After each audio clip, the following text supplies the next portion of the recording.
No relationship is more important to Canada than the relationship with Indigenous peoples. It's a statement then first-term Prime Minister Justin Trudeau made in 2017. But today, Indigenous leaders say that relationship is on shaky ground after Trudeau decided not to visit a First Nation in BC, instead spending Canada's first National Day for Truth and Reconciliation vacationing. Trudeau is now apologizing.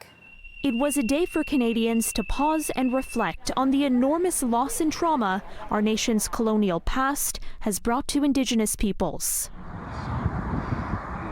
In Kamloops, the community that found the remains of hundreds of children at the site of a former residential school had twice invited Trudeau to mark the day with them.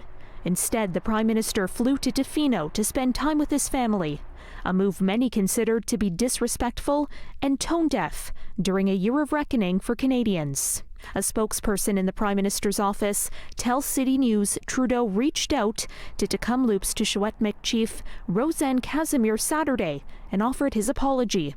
It adds Trudeau discussed the path forward and is looking forward to visiting the community soon. The discoveries of more than 1,300 unmarked graves earlier this year has reopened painful wounds for those whose families and lives have been haunted by the grim legacy of residential schools. People came out of the schools significantly and seriously traumatized. So this is a problem that is ongoing every single day. We certainly need to have the political support.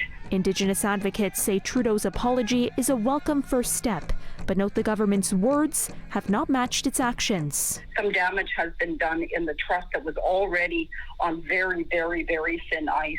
He needs to make sure that the 94 calls to action are implemented. He really needs to make sure that he keeps his promises. Gru says people across the country expected more from the Prime Minister, and she hopes now Trudeau will make a public apology to the wider community.